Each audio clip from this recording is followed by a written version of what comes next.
Bam! MC is in the house. What's up, folks? My name is Justin Garcia, also known as Master Chim, and welcome to the Warrior Stream. I am here every Wednesday at noon Eastern Standard Time, taking a topic deep dive and having a good time while doing it. Usually joined by a pretty reliable cast of characters. I appreciate you guys for doing so. Today we have a pretty good topic. Before we get into it, though, I want to do a little bit of housekeeping, as I should responsibly do. If you guys are not getting my emails, go to masterchimletter.com and you can get my free emails. I send them every day. I usually expand on a couple of ideas that I can't so aggressively do so online with the various social media platforms. But I think you will enjoy if you get those emails. If you enjoy any of my videos, you certainly will enjoy the emails. So let's see what's doing here. We got Jesse. What's up, brother man? Aaron, good to see you. 2 on Tom. What's up, brother man? Good to see you. Jamie, what's up, my man? One of my other agents up in Canada. Good to see you guys. All right, we got a pretty good topic planned. I decided to call today, Cut the Anchors Loose. You know, I'll be honest, after I decided on the title, there was a point where I was going to go back and change the thumbnail. But then it's like, what the fuck are we doing here, right? It's like, you guys understand what I'm talking about. I could have went with a whole boat theme and anchors and sharks and all this, but, you know, whatever. So what I did settle on is an image of a gentleman, a man, you at the top of a mountain, and a bunch of people down below in the valley screaming to come back. And the guy asking himself, you know, why? You know, as if there's a certainty, you know, like those people who are down below, when they ask us to come back down, they, you know, with their complete disregard for everything we went through to climb, just want us to go back. We actually should ask ourselves that question. Sometimes, what's up, Corey? Sometimes, you know, we operate under the assumption that all these things make sense, and there's so many sort of installed cultural mannerisms and just almost canned responses, canned social responses. And we allow ourselves to be led when every once in a while we don't have the wherewithal to sort of audit these premises under which we're operating, right? And the whole paradigm of what today's conversation about is specifically addressing that. So I wrote the email this morning, and bringing that up, I posed a couple of questions. This is what I usually do. It sort of, you know, frames out the conversation. I like going off the top of the head. Very rarely do I do scripted videos because it's a pain in the ass, and I very rarely have the discipline to stay on a script even when I do them. So I give myself a framework to make sure I sort of check all the boxes of whatever topic, you know, I want to hit off. And today, in today's email, talking about today's talk, live stream, whatever, I posed a couple of questions. Number one, what are the 3 reasons a boat severs its ties to an anchor? Second question, how does this relate to our allies? And the last question, what's the biggest reason most people get wrong with this? I might have not grammatically written the email correctly this morning. Now that I'm reading it out loud. You see, I told you about scripts, right? But let's hit it, because it's really, I got a little bit of a framework and how I want to address it. And I think it'll make sense when all is said and done. Before we get into that, Aaron, what's up? Ash says, great email. I had to write down the quote because it's awesome. Frustration is the point at which we become tyrants to things we don't control. 100%. Appreciate that. And for those of you that don't know, that aren't on the email list yet, aside from the content of the email, I always write a quote of the day. Oftentimes very, you know, not directly connected, but something that I do every single day, and I have a good time. So appreciate that feedback. All right, so let's get into it. So what are the 3 reasons a boat severs its ties to an anchor? Well, Obviously, the first two questions of the email very connected. What are the 3 reasons the boat does it? How does this relate to alliances and our allies? Well, the number one reason that boats sever ties to an anchor, not number one of 3. I'm not a fucking captain of some boat that I understand the priority of the importance or frequency of these things, but just 3 categories or 3 reasons themselves. Number 1, the anchor's stuck. It cannot be retrieved. The anchor's stuck. It cannot be retrieved. We know if the anchor's embedded in something, if it's tangled, and we can't sort of pull it back, we can't pull it with us. It's got to go, right? And there's a certain point where if we have individuals in our lives that are too close-minded, too offset, or more generally, too broken. Like, what happens if one of our allies is so dysfunctional, is so beaten down from the friction of a regular life lived? What happens if they no longer could hold up their end of an alliance? Well, at some point, they morph into this entity that needs to be taken care of.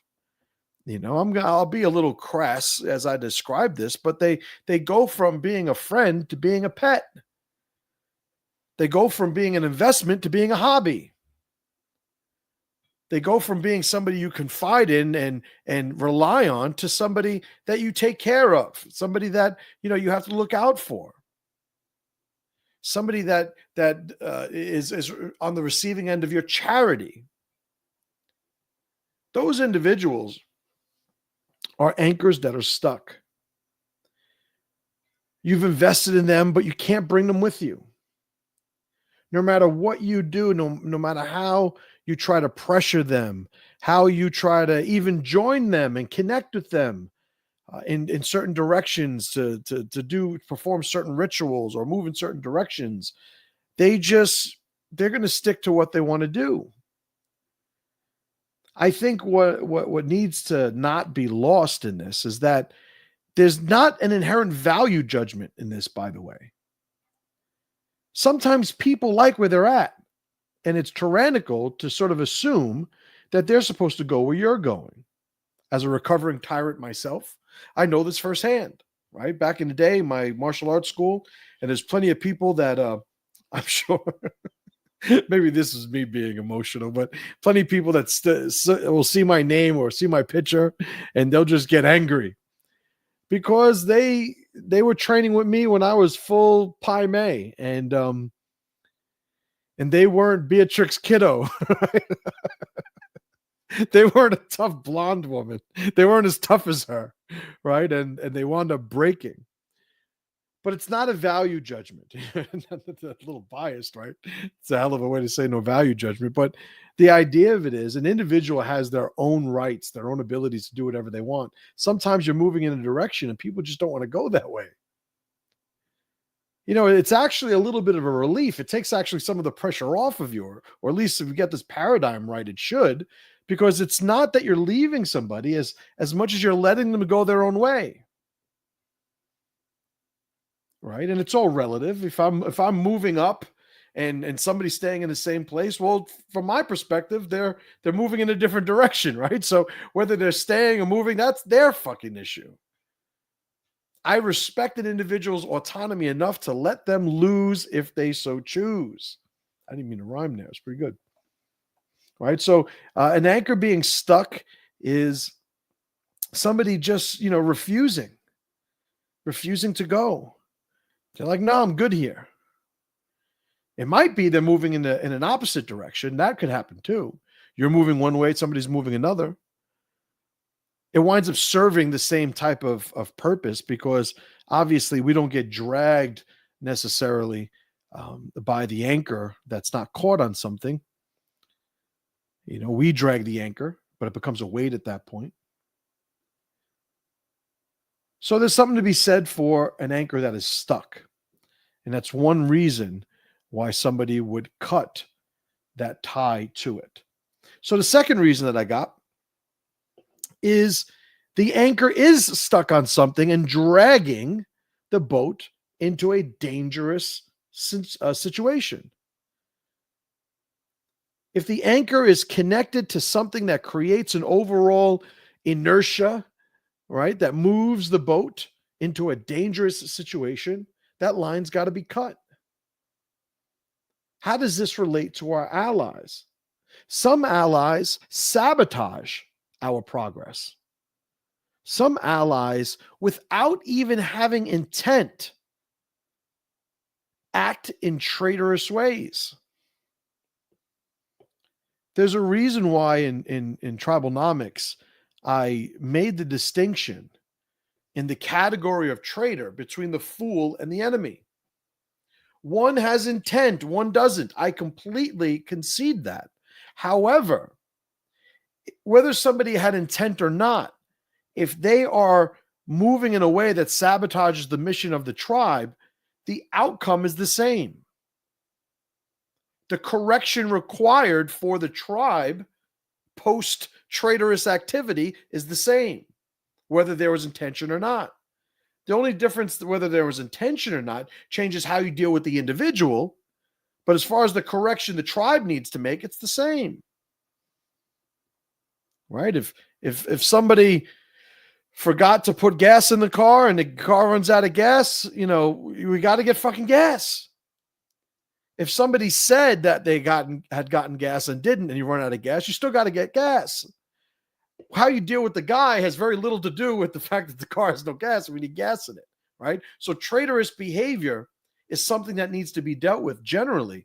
The individual who's driving that traitorous behavior is going to have, the audit of, are they the enemy or are they the fool? But all of it has to do with an individual who is sabotaging the progress of the tribe in pursuit of its mission.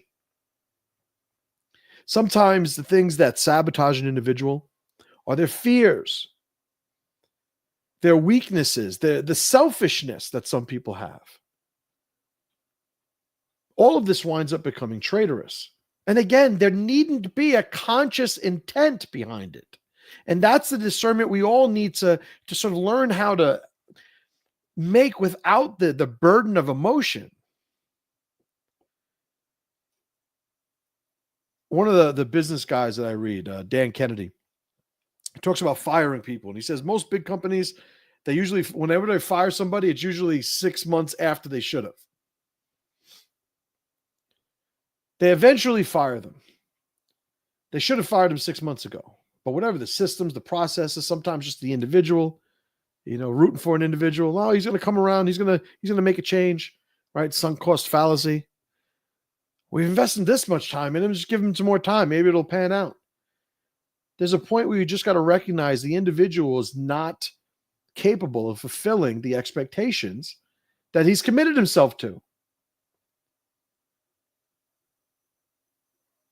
If you're an individual, and I remember there was the scene in the movie A Bronx Tale where Cologero, the main character, his buddies are going to go throw a bunch of black kids a beating or something, and they're getting in the car to tell him to come in, and he's in the car, and at some point he goes, "You know what? Drop me off. I got to get out." And he realized, if I go with these guys, I'm gonna be in a situation that I don't want. And the reason to be with them does not outweigh the reason to not be with them while they're doing this. And what did he do? He cut those anchors and left the car. And that's what the second reason is about, right? So the first reason is the anchor gets stuck, right? And sometimes allies are not moving in a way that you want. Sometimes it's the lack of ability, their stagnation, maybe they're broken, I use as an example. Whatever the reason is, the anchor is not moving. It is stuck. It needs to be cut. Second reason, the anchor has caught something that starts dragging the boat in the wrong direction, in a direction that could be potentially dangerous. How do individuals do this? We have this misplaced loyalty to individuals, who have acquired dysfunctional rituals, people who are living lives that are never going to be sustainable. Some people are lucky to be alive, given the probability they encounter on a daily basis, how they choose to live their lives. Guys in gang-ridden, urban environments that are getting into gunfights multiple times a week. It's like, yeah, that's not a formula for a long life. Again, and this is like probability I'm talking about. Like the justification, the condemnation, the value where values and morals are to be found in all this. That's a completely different topic. A lot of correlation between the two, but I'm just talking about if somebody is living a life that is not overlapped with your own, then you got a problem, right? So let's talk about the third reason. Third reason somebody cuts the anchor is there's a pace that the anchor can no longer sustain. The anchor has a job. You put the anchor down, it keeps you where you're going to be. When you want to move, you pull the anchor up.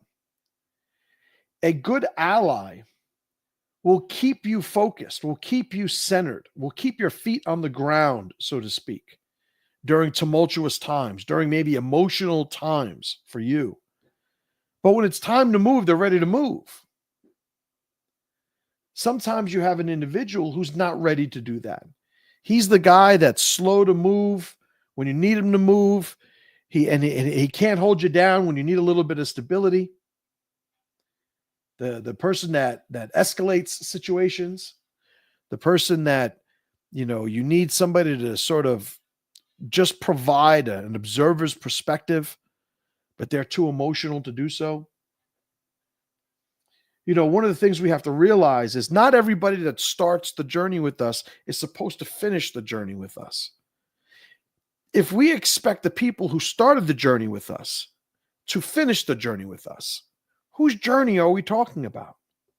How tyrannical is that? How selfish is that? Everybody that we started with is supposed to finish with us. Oh, by the way, guys, you're all doing my journey this life. There's always going to be, tribal connections that make sense, that just functionally sustain themselves, but allow that to happen functionally. Some people stay connected for connection's sake. And that's not a good formula. It's not a good formula for alliance. Sometimes, and this is a little bit, I think, the last reason, but combined with this, and I had mentioned it before, we have this misguided, misplaced loyalty for individuals. We think you guys have heard me say before, I wrote it in the book, loyalty is an investment, not a debt. Well, inherent in that concept is the idea that who the person's going to be in the future is not the person they were in the past. Sometimes we have this loyalty to somebody, but the individual we have the loyalty to doesn't even exist anymore. Imagine friends that you've had since you were children and all the changes they've gone through. People who can't discern between the snapshot of who somebody is and what that means for the future and the snapshot of who somebody was and our associations with memories, they get confused as to where their energy and their loyalties are supposed to be given. They're the people that are often having the remember when conversations, the people who peaked in the past. Somebody who has relegated themselves to having peaked in the past has completely disregarded their ability to form and mold and empower the future. If you're somebody that wants to spend every last day of your life talking about things you've done before, you've been reduced to a storyteller. You'll have some capable individuals who are doing the thing, who are on the path, who are slaying the dragons, who are going on the adventures. They go from operators to orators, right? Doing shit to talking about shit that they've done. Well, when you're explaining to somebody all the things that you've done, I think you've got to understand there's not much difference between that and just telling a story.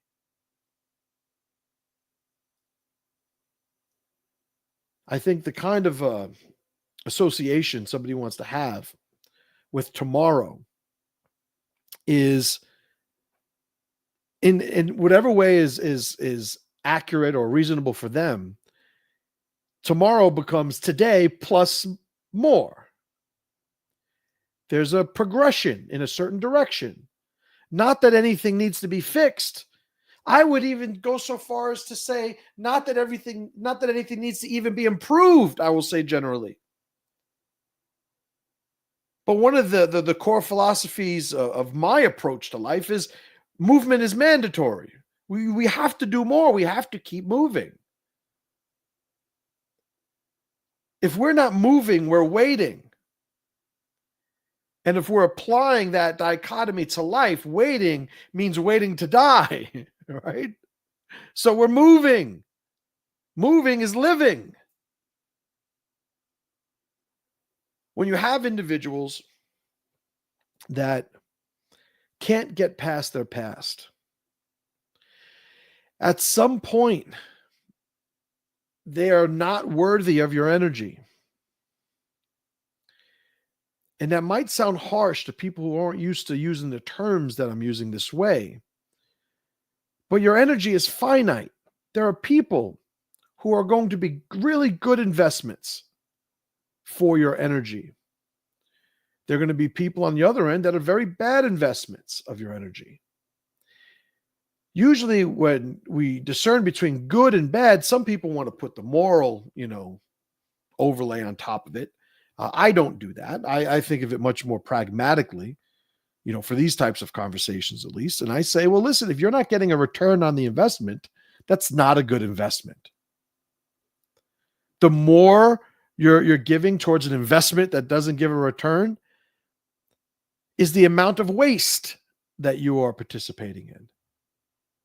Your energy is either being given to an investment or to a waste of that investment.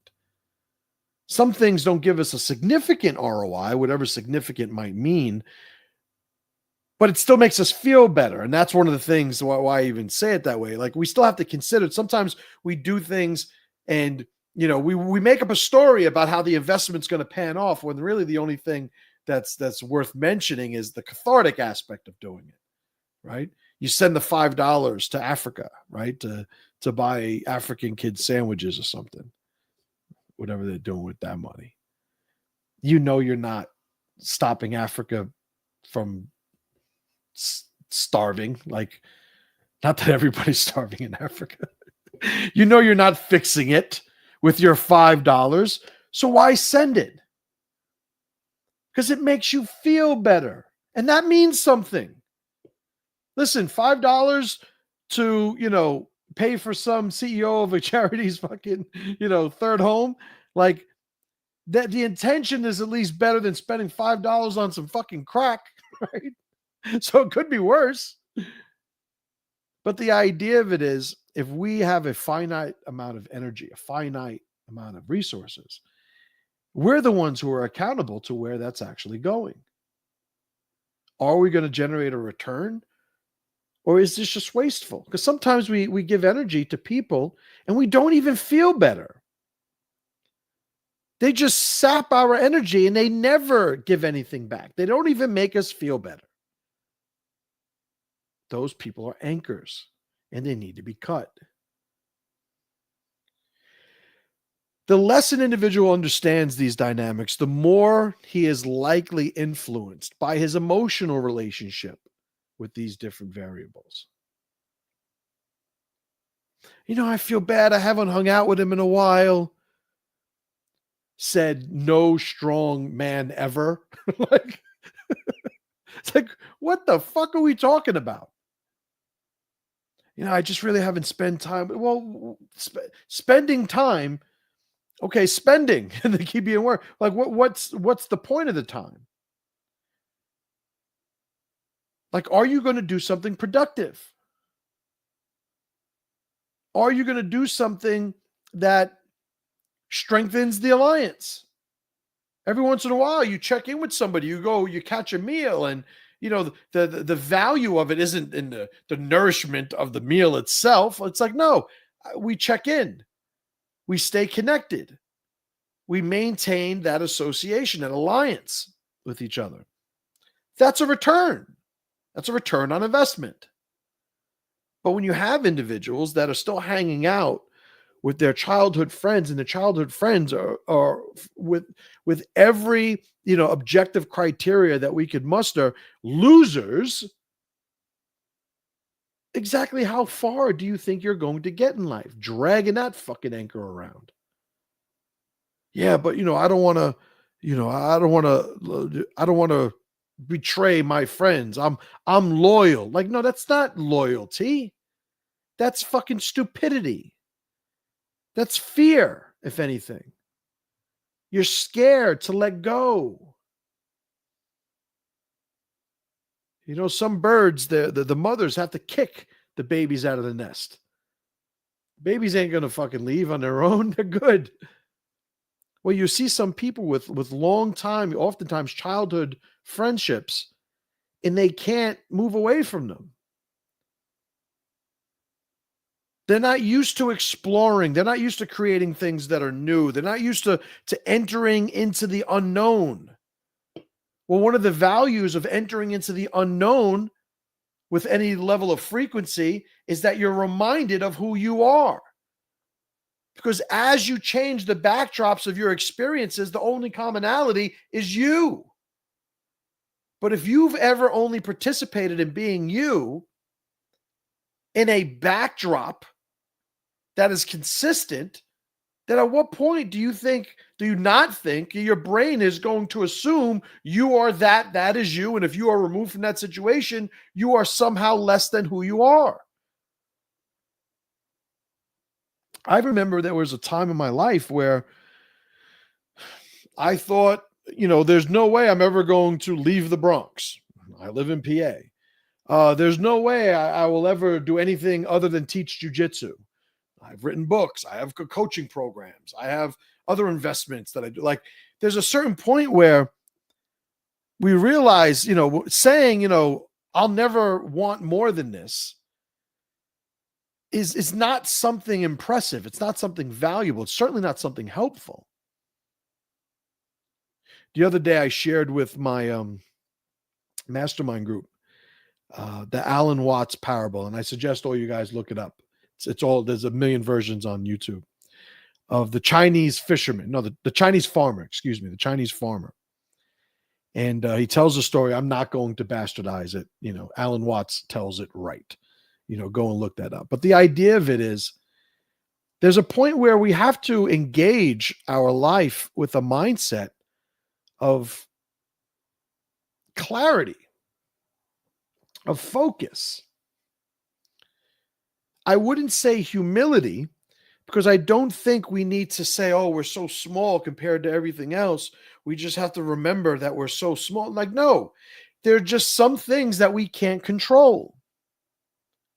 I've spoken before about Bayesian logic, right? And Bayesian thinking, this idea that, we should not determine complete positions based on incomplete information.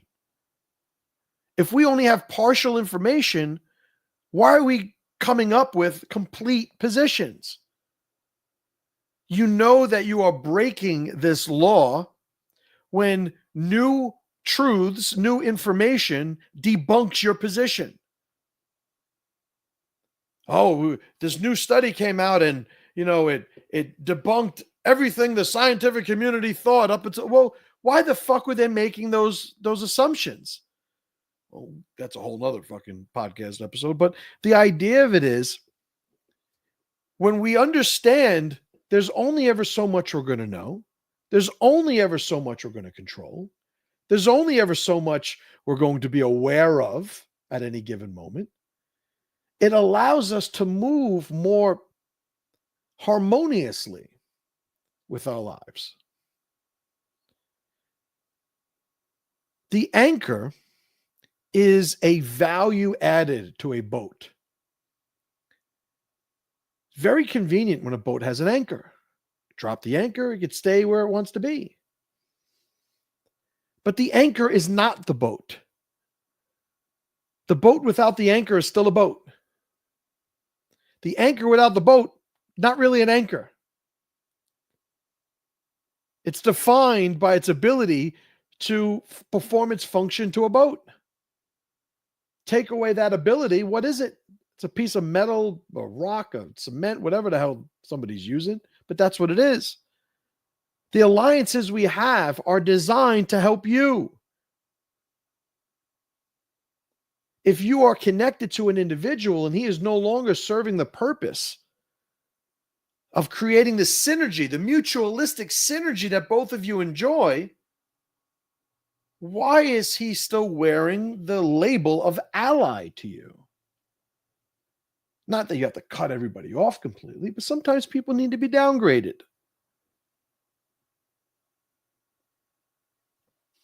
Let me see what's going on here. All right. Oh, man, I'm missing a bunch of comments. Aaron says, dead weight. That's right.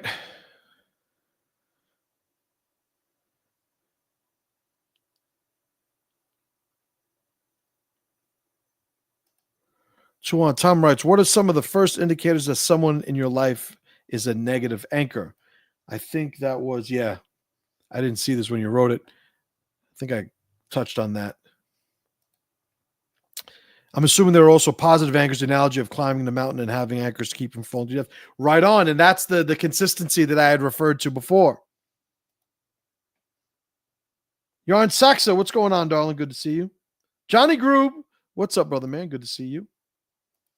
Yarn Saxa writes, I've been learning this with a lot of individuals in my life lately. They don't seem to understand that their behavior is the issue, and I won't be dragged down because of their inability to act right. So now here's the thing that I would add to that. Right at the end of that sentence, we need to understand what that means. It's right for you. It's right for your mission. We create unnecessary friction when we assign a morality to somebody's offset behavior where we don't need to. I like vanilla Swiss almond Haagen-Dazs. If somebody likes rum raisin, I think it's fucking disgusting, by the way, but if somebody likes rum raisin, I'm not going to sit there and go, I don't know what's up with this guy. Why? What happened? I went to his house. He had fucking rum raisin. And it's like, who the fuck buys rum raisin? It's like, my friend in that hypothetical look at me and go, like, are you fucking retarded? Like, what, is everyone supposed to like what you like? Well, there's something to that beyond the surface level expressions of preference in life. Sometimes it's what people believe. That's their thing. It's what they think life is for. It's their thing, their religion. That's their thing. We have to understand our thing enough that we are not caught in this sort of comparative cycle with everybody around us. The more that I understood what I wanted to do, what I wanted to build toward, what I wanted to create, the less threatened I was by people who didn't agree with me with what I was doing during times of lesser versions of me.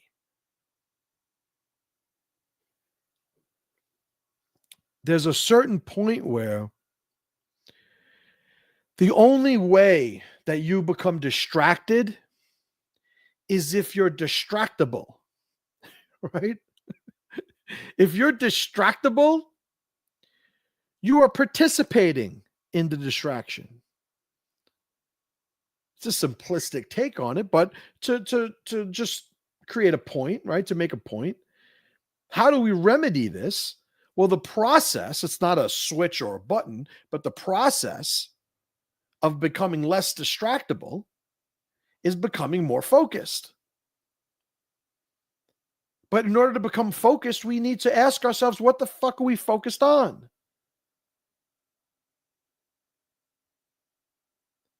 At the end of the day, you should be able to tell yourself, I won. Well, what did you win? There was a bunch of shit that I knew I was going to have to battle the world today to do. And at the end of the day, if I got it done, or if I got a significant portion of whatever, percentage of what I wanted to get done, I set the criteria, right? It's like, yeah, I did it. I battled the world and won. Some people get stuck in their head. They lose sight of that daily adventure that we're all on. If we don't know what we're doing, how could we even begin to say we're being distracted? I would argue that what some people call distractions are really just the missions that they've taken on. Oh, yeah, I got distracted. I was on social media and I was scrolling, and it's like, no, you chose to do that. That's what you did. There was no distraction. You participated in that. Right? Distraction. I've never, broken down the word, but, like opposite or counter, traction, the control or relationship with a progression and a direct, like distraction, like you're losing footing on where you're trying to go, right? Well, if you're not trying to go anywhere, then what the fuck is a distraction?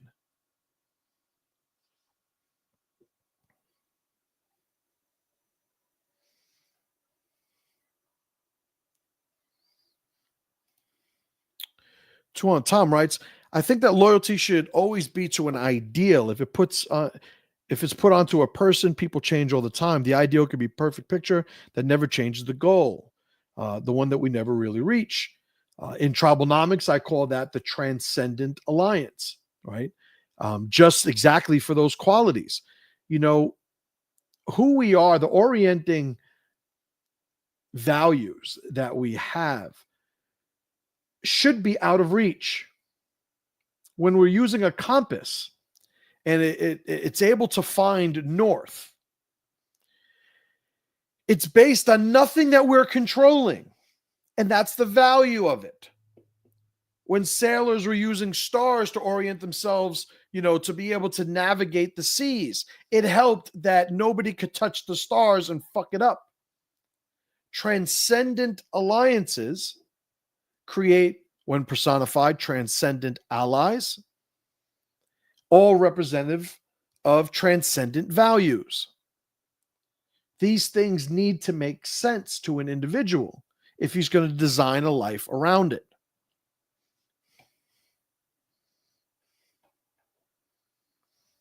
And then at some other point, Tom wrote, you're not stopping Africa from being Africa.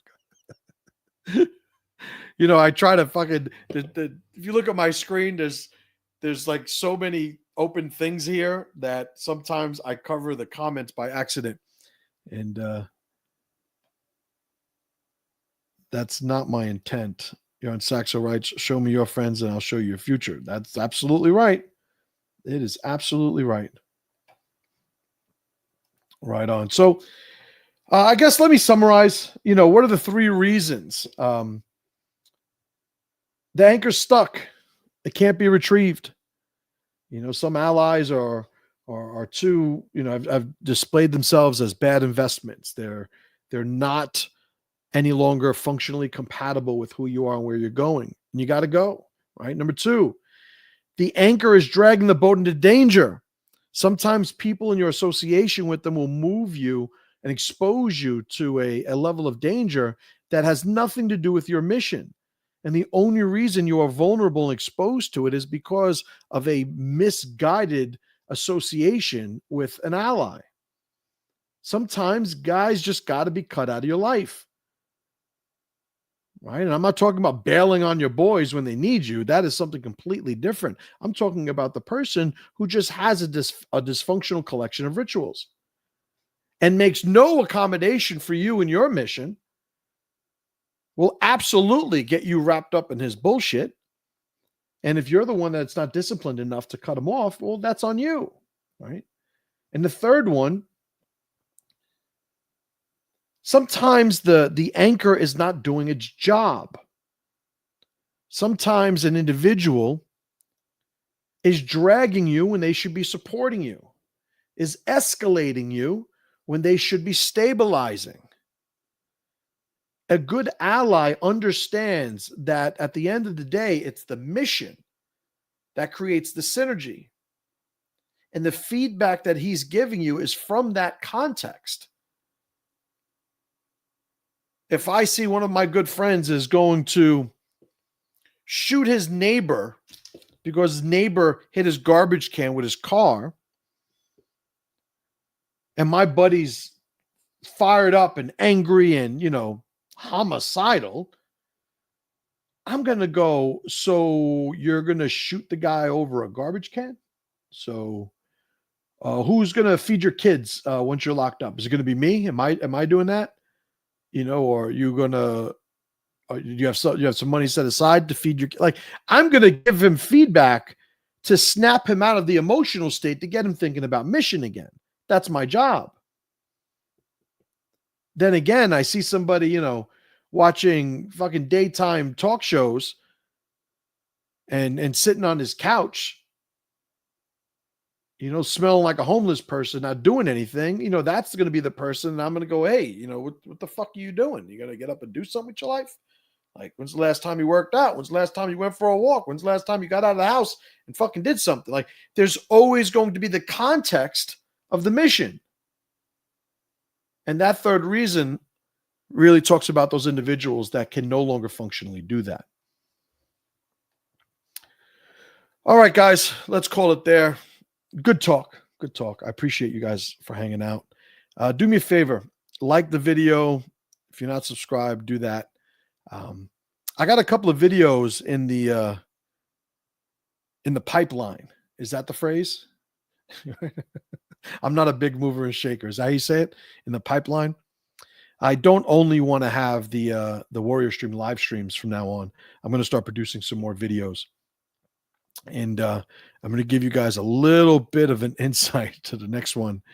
I should probably be recording it tomorrow. It should be up by the end of the week. The working title is What Strong Men Should Expect from Their Wives. Right? So, staying away from the controversy, just trying to make everybody happy. You know what I do. All right. But regardless, I appreciate you guys. I will see you guys next week. And as always, brothers and sisters, pressure to power.